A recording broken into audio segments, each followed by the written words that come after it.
me alumia. O Clube do Ouvinte RU Nossa Senhora de Guadalupe traz até você a Pastoral Social da Igreja. Nos defende dos perigos, dos inimigos da vida. Vem, ó Deus, nos defender, nos proteger. Nono tema da sequência de temas sobre doutrina social da igreja, o pensamento social cristão. Meus caros ouvintes, vamos hoje então abordar um tema muito importante, central mesmo, como diz o Papa João Paulo II na sua encíclica sobre o trabalho humano. O trabalho é a chave da questão social. Então, antes de entrarmos nesse tema, muito interessante e muito elucidativo, né, também do que nós somos esperados a fazer como cristãos no mundo do trabalho, vamos então iniciar com uma oração. Pedir sempre essa luz de Deus, que ela nos acompanhe nessas reflexões e, sobretudo, na aplicação, né, na vivência desses ensinamentos do pensamento social cristão. A oração é do Ano Nacional do Laicato. Ó Trindade Santa, amor pleno e eterno, que estabelecestes a igreja como vossa imagem terrena, nós vos agradecemos pelos dons, carismas, vocações, ministérios e serviços que todos os membros do vosso povo realizam como igreja em saída para o bem comum, a missão evangelizadora e a transformação social no caminho do vosso reino. Nós vos louvamos, ó Trindade Santa, pela presença e organização dos cristãos leigos e leigas no Brasil, sujeitos eclesiais, testemunhas de fé, santidade e ação transformadora. Nós vos pedimos que todos os batizados atuem como sal da terra e luz do mundo, na família, no trabalho, na política, na economia, nas ciências e nas artes, na educação, na cultura e nos meios de comunicação, na cidade, no campo e em todo o planeta, nossa casa comum. Nós vos rogamos, ó Deus, que todos contribuam para que os cristãos leigos e leigas compreendam a sua vocação e identidade, espiritualidade e missão e atuem de forma organizada na igreja e na sociedade, à luz da evangélica opção preferencial pelos pobres.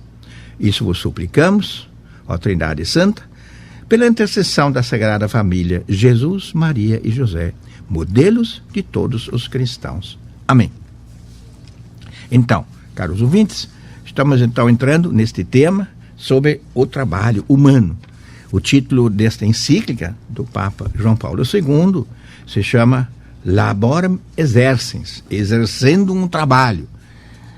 E foi escrita em 1981, portanto, já no segundo ano do pontificado do Papa João Paulo II, e correspondeu ao 90º aniversário da Rerum Novarum, né? Fazia naquele ano 90 anos desde a publicação dessa primeira grande encíclica, né? A encíclica de Leão XIII, em 1891, Rerum Novarum, das coisas novas que o Papa naquele tempo então abordou. Vou aqui então brevemente colocar 3 pontos centrais dessa encíclica e depois dar alguns exemplos, né, folheando na nossa encíclica algumas passagens que possam elucidar esses pontos. O primeiro é que o trabalho é fundamental para a pessoa como fator primário da atividade econômica e chave de toda a questão social. Delineia uma ética e uma espiritualidade do trabalho. Então, para a pessoa, o trabalho é fundamental, para que ela possa se realizar, possa viver com dignidade, né? Porque a pessoa que não tem trabalho, que não acha o emprego, ou nem sequer um trabalho autogerido, porque tem hoje muitos trabalhos que as pessoas mesmos vão criando, né? Quem não tem um trabalho de que se ocupar, ele acaba caindo numa apatia, né? E não realiza o seu dom maior, que é a capacidade de produzir, de gerar novas coisas e com o trabalho integrar-se produtivamente dentro da sociedade, né? Porque todos nós temos que dar nossa contribuição dentro deste grande concerto que é a economia social de um país. É um fator primário, como diz a encíclica, da atividade econômica, né? Já vamos logo ver que ele é o fator mais importante, né? E é também, por isso, chave de toda a questão social. Se o problema do trabalho está resolvido, o resto também vai se resolvendo. Se você tem muita gente desempregada, então começa por aí já. Muitas pessoas começam a depender de ajudas públicas, né? Isso já não é a melhor solução para elas. E também, em muitos casos, perdem-se, né, também contribuições muito importantes para as pessoas, né? Hoje em dia o grande problema do desemprego, né, além, né, da falta de novos postos de trabalho, é também a substituição de muita mão de obra, né, por automações, né? Hoje nós temos o sistema, os robôs em muitos lugares substituem 5, 6, 10 empregados, né? Eu vi isso um dia numa fábrica lá na Alemanha, da Volkswagen, né? Todo o setor de pintura era feito por robôs. Claro, isso por uma questão de saúde, porque as tintas são muito venenosas, né? Então, naquele setor só entravam de máscara as pessoas e era tudo feito pelos robôs, né? O que, por um lado, é bom, né? Poupa a saúde das pessoas, mas tirou empregos, né, de muita gente, né? Isso lá na Alemanha, a gente viu isso. Bom, e no Brasil já entraram também os robôs, a robótica hoje está se desenvolvendo bastante. Então, esse é o primeiro ponto, né? A centralidade do trabalho. A segunda grande questão que essa encíclica aborda, ela afirma o princípio da prioridade do trabalho em confronto com o capital. E mostra que o trabalho é mais importante que os outros fatores. Temos o trabalho, temos o capital, temos a tecnologia, temos os recursos naturais, tudo isso é importante. São os fatores de produção, né? Mas tudo isso, tanto o capital como as matérias-primas, né, e a tecnologia ficariam inertes se não tivesse a pessoa que com a sua inteligência faz isso tudo funcionar, né, e produz, né? Então o Papa afirma nessa encíclica uma coisa absolutamente certa e que muita gente se espantou, mas como é que é? E o capital não é tão importante como o trabalho? Não é. Ele é importante. Por que há essa diferença do capital e do trabalho? Porque, diz o Papa, o trabalho é a causa eficiente primária da produção, enquanto o capital é uma causa instrumental. O capital, os meios de produção, as matérias-primas são instrumentos. E que, se você não tem o trabalhador, tudo fica parado, tudo fica por aí, né? Então, o trabalhador realmente é a pessoa, né? A força de trabalho é a realidade que faz mover toda a economia. E também, o importante não é essa parte só econômica de produção, mas a realização das pessoas, né? A pessoa que tem uma boa profissão, exerce com competência, ela se sente valorizada, né? Ela entende do assunto, ela é valorizada, né, também num salário razoável, ou até espera-se que o salário sempre seja justo, né? E as encíclicas falam desse trabalho, desse salário justo, dos critérios de um trabalho justo, né? Que seja proporcional ao que ele produz. E segundo, que atenda às necessidades da pessoa e da sua família, né? E terceiro, que ainda dê alguma sobra para ele poder investir, por exemplo, ter a sua casa daqui a um tempo, né? Quem sabe poupar, né? Então, e aí entrou o salário e família, né? Como uma forma, isso foi resultado da própria doutrina social da Igreja. No Brasil foi o Partido Democrata Cristão que encaminhou esta tese no Congresso e foi aprovada. Salário e família veio através desta proposta da Igreja de que o salário tem que atender também ao bem-estar da família, né? Tá, então essa segunda afirmação é fundamental, né? Que o trabalho é o fator determinante e mais importante. Por isso, o que se pode tirar como conclusão, né? Em primeiro lugar, as pessoas têm que ser valorizadas e não tanto só o capital ou as matérias-primas. Aí dizia o Papa que muitas vezes as pessoas entram na produção e saem de lá aviltadas, isto é, deprimidas, cansadas, exploradas, e a matéria-prima virou um objeto de beleza, é um carro flamejante, beleza, bonito, né? Então, a matéria fica mais bonita do que a pessoa no fim sai de lá sem essa valorização e esse bem-estar que a pessoa merece também no trabalho, que ela saia de lá satisfeita com o que fez, valorizada no seu trabalho, também dignamente remunerada, né? Então, vejam como é importante essa prioridade do trabalho sobre o capital. E também, segundo, a participação nos lucros. A igreja sempre insistiu nisso aí, né? A empresa tem que tomar em conta que o trabalhador é esse fator fundamental. E, por isso, ele tem direito a receber uma parte daquilo que foi produzido pela empresa, né? Aí, claro, é uma questão hoje, né, ainda muito difícil de regulamentar, né, e tal, mas é que, em geral, o que acontece é que o capital fica com todos os lucros, né? Quando, né, deveria... Claro, existem leis sociais que já são uma forma de retribuição do trabalho, né? Porque aí tem o INSS, tem fundo de garantia, tem isso e aquilo. Todas essas contribuições sociais fazem quase um segundo salário, né? Mas, mesmo assim, né, se a empresa tem um lucro muito expressivo, significativo, quem é que contribuiu para isso? Foram os trabalhadores, né? Então, acho que é importante ter isso presente. E aí o sistema cooperativista, né, nos mostra como é importante, como isso pode ser realmente também regulado. No cooperativismo, né, quando ele é bem gerido, nós temos boas cooperativas, infelizmente também existem as ruins. As boas cooperativas, né, elas têm como princípio, né, que o mais importante é o trabalho, não o capital.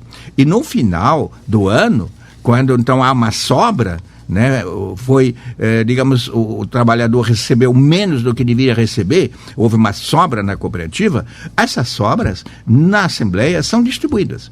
Uma parte vai para fundos de garantia tal da cooperativa e o que resta pertence ao trabalhador, ao associado. O associado, ele é o dono da cooperativa, então retorna ao trabalhador esse recurso, né? Isso é muito bom, mostra como esse sistema do cooperativismo, como digo, bem gerido, bem administrado, ele significa, né, uma nova compreensão, né, e a centralidade do trabalho em relação ao capital.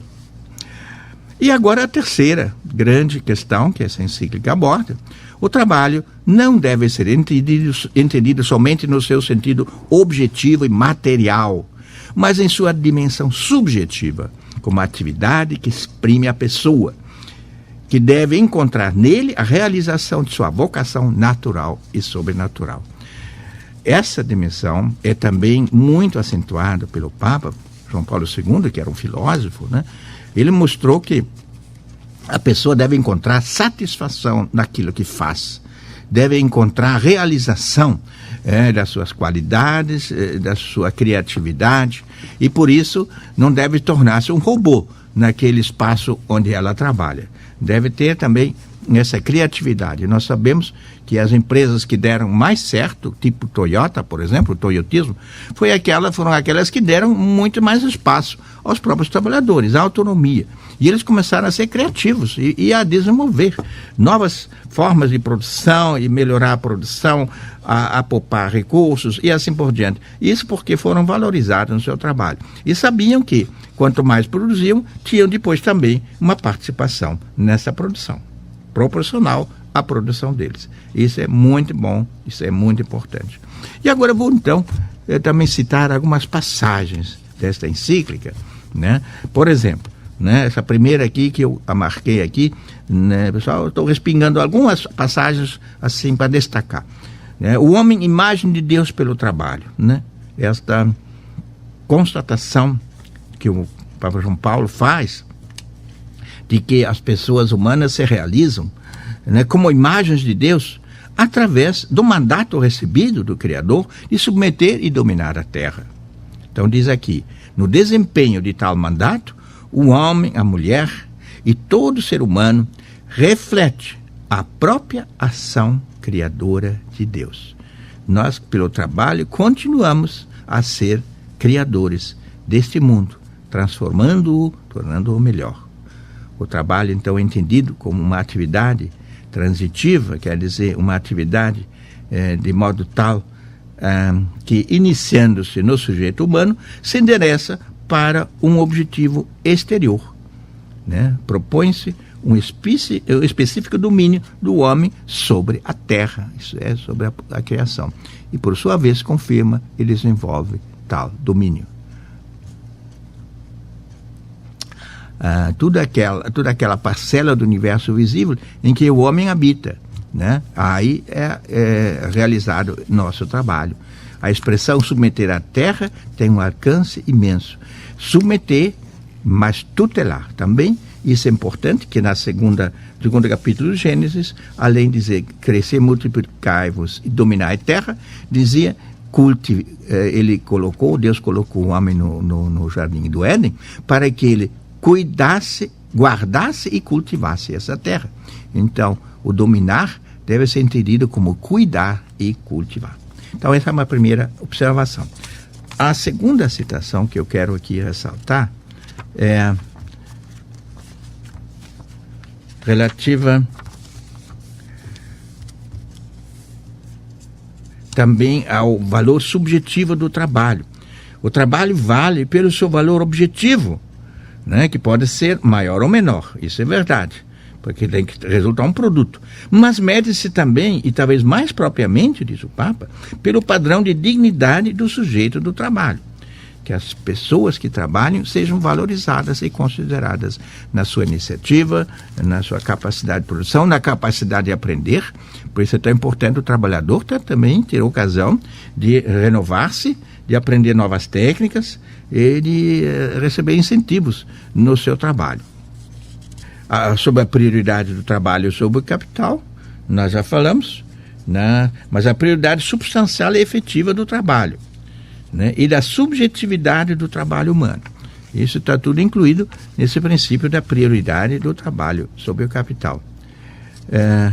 Vamos ainda ver uma outra passagem aqui, no número 16, direitos do trabalho e deveres do trabalho. Então, diz aqui no número 16 da encíclica que o trabalho humano é um direito. Imagine, né, todas essas pessoas que não têm trabalho e que estão à disposição, que às vezes foram demitidas por razões não substanciais, isto é, só para aumentar os lucros do empresário. Com as novas leis trabalhistas, essa possibilidade da terceirização, demite todos e contrata novos com salários mais baixos. Esse tipo de tática, ela é contra esta visão que a doutrina social da igreja propõe, de que as pessoas valem pelo que elas são e aquilo porque elas produzem. E não simplesmente, né, como um fator de produção, onde se trata de reduzir ao máximo o custo do trabalho, para aumentar ao máximo o lucro. O princípio da maximização do lucro, diz o Papa, é uma perversidade. João Paulo II dizia isso, mas sobretudo o Papa Francisco, né? O lucro não deve ser a busca do lucro máximo, o lucro justo. Aquilo, e o Papa insiste nisso, a lucratividade é importante, a empresa tem que ter os seus lucros para poder manter-se e desenvolver-se, reinvestir e remunerar o trabalho, remunerar o risco que o empresário corre. Mas não é só o trabalho, não é só o empresário que corre riscos. O trabalhador também corre riscos, né? Se a empresa para, se a empresa não produz, então, ele também perde o seu emprego, perde o seu trabalho. Então, e também a sociedade, né, perderia na hora em que essa empresa não fosse bem, não? Então, os direitos humanos promanam do trabalho. E esses direitos que promanam do trabalho devem inserir-se e precisamente no conjunto dos vastos direitos fundamentais da pessoa, né? O direito a um trabalho digno. Mas também o outro lado é importante considerar, né? O trabalho é um dever, né? Eu posso dizer assim, eu me jogo as cordas, eu vou agora receber a minha Bolsa Família, eu recebo mais a cesta básica e tal. Isso eu vi no Nordeste, onde trabalhei durante 5 anos, no programa de superação da miséria e da fome, da CNBB. Nós tínhamos lá criado, né, em Floresta, foi criada uma cooperativa, né, de criação de peixes. Um tanque-rede no Vale do Rio São Francisco, no Rio São Francisco. Grandes redes, né, com 2.000 peixes, tilápias nilóticas, né? E então cada cooperativa tinha 15 associados. E, então combinaram-se as pessoas, muitos deles antigos pescadores, né, para uma produção sistemática de peixe. Esse peixe era vendido depois, filé de peixe, de tilápia, era vendido para o exterior, mas muitos deles, ou porque não, eu não vou nisso aí e tal, quero ter minha liberdade, não aceitavam os horários, porque os horários, lá no tanque-rede, os peixes tinham que ser alimentados de dia e de noite, tem que ter sempre gente lá cuidando, inclusive para não serem roubados, né? Então havia horários, havia turnos diferentes, de manhã, tarde e noite, né? E havia pessoas, não, isso aí é demais para mim, eu não gosto disso, quero manter minha liberdade e tal. Ou alguns diziam, não, agora eu tenho Bolsa Família, eu não vou querer trabalhar, porque senão eu perco a minha Bolsa Família, né? Então isso era horrível. O padre da encarregada, ele disse, olha, foi uma desgraça essa Bolsa Família. Ele disse, olha, padre, não diga isso, porque eu acho que a Bolsa Família se justifica em caso de necessidade. Agora também isso aí não está certo, não está correto. Então, eu acho que o trabalho é um dever. Quem pode trabalhar, tem força, é jovem, imagine, ficar se jogando aí, né, nas cordas e fazendo biquinhos aqui e dali, sem se comprometer. O grande problema lá eram os horários noturnos. Eu levantar de noite, cuidar de peixe, não vou fazer. E diga-se de passagem, a renda dessa cooperativa era muito boa. Naquele tempo, 2003, 2004, eles ganhavam já de cara R$700 por mês, e no fim do mês havia a equalização, né? Tudo que sobrava, no fim, era redistribuído entre todos, né? Ele ganhava um outro tanto e mais, né? Ganhava 2 mil por mês. Já naquele tempo, imagina se iam 4 mil hoje, né? Era um bom salário, uma boa renda, né? Mas eles se contentavam, não, para mim, basta Bolsa Família. Olha, isso realmente, infelizmente, em muitos casos, né, não há o devido controle, né? Porque as prefeituras que têm um convênio com o governo federal e que fazem o cadastro da Bolsa Família deviam controlar melhor quem tem direito e quem não tem, quem se aproveita, né? Então o trabalho é também um dever. Então diz aqui a encíclica, o trabalho, como já foi dito, é uma obrigação, ou seja, um dever da pessoa. E isto nos diversos sentidos da palavra. O homem deve trabalhar, quer pelo fato de o Criador lhe ter ordenado isso aí, crescer, multiplicai-vos e dominar a terra, de cultivar e guardar.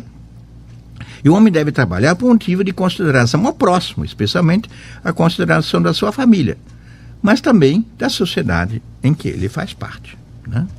Então, tudo isso constitui uma obrigação moral do trabalho, entendida na sua acepção mais ampla. Vejam, esse tema das obrigações, né, ele está muito pouco ressaltado, né, na primeira parte da nossa Constituição. Nós temos 77 direitos, e sabem quantos deveres? Nenhum. Esqueceram de colocar lá, segundo o professor Rui Ruschel, professor de constitucionalista da Unicinos, ele dizia o seguinte, esqueceram de colocar um parágrafo, a cada direito corresponde um dever. Mas dever, isso é politicamente incorreto você falar em deveres, porque eles achavam em 88, né, depois da ditadura, tudo eram direitos, e dever não me venha falar porque nós já cumprimos todos os nossos direitos. Não, senhor. Cada direito corresponde um dever.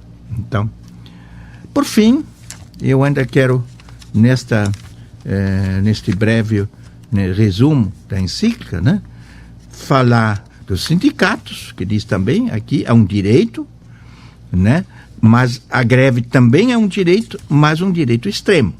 Não é a greve programada de antemão para fins políticos. E isso está muito claro na encíclica, isso é um abuso. É um abuso, né?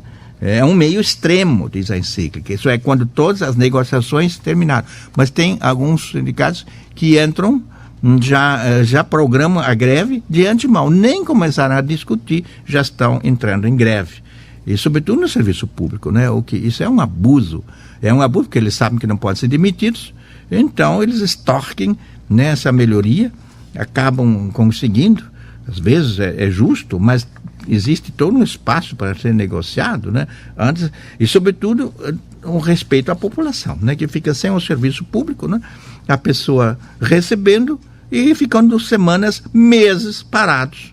Isso tem acontecido, infelizmente, no Brasil. Então, é um abuso do direito da greve. A greve é um direito que fica assegurada também pela Constituição, mas o abuso da greve pode conduzir, diz o Papa, à paralisação da vida social e econômica. Ora, isso é contrário às exigências do bem comum da sociedade, o que também corresponde à natureza, entendida retamente, do mesmo trabalho. Bom, e no fim, uma palavrinha ainda sobre o evangelho do trabalho, né? A espiritualidade do trabalhador, né?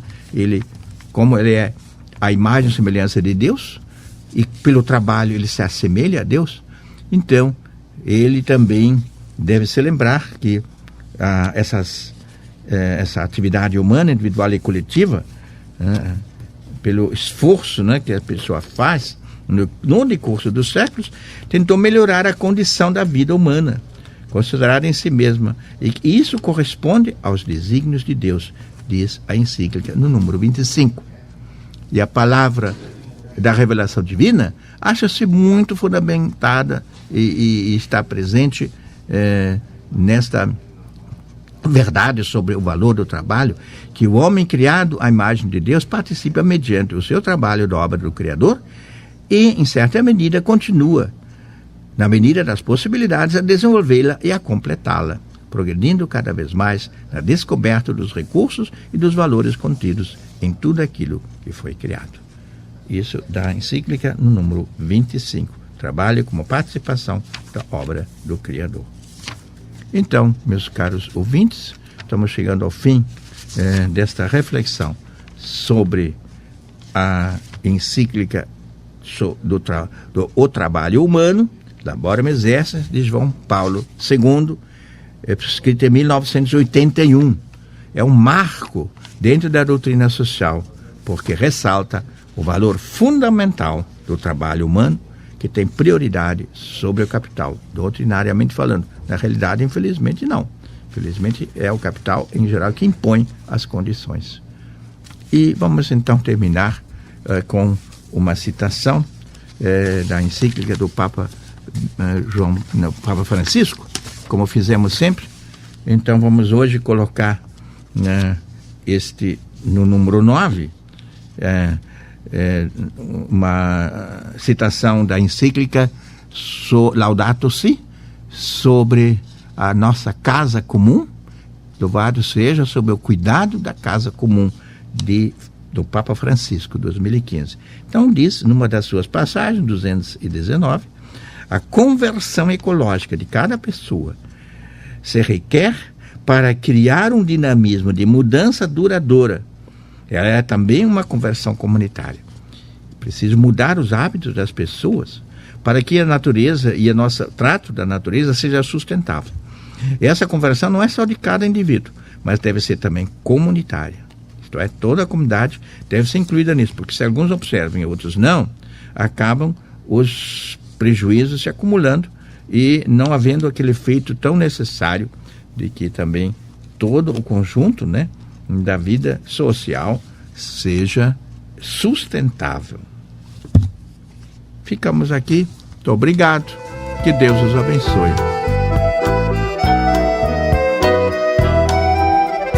Luz na frente, paz na guia, Deus que me alumia. Seja um missionário da evangelização. Participe do Clube do Ouvinte. Um oferecimento Rádio Universidade, uma emissora da Arquidiocese de Pelotas. Dos inimigos da vida, vem, ó Deus, nos defender, nos proteger.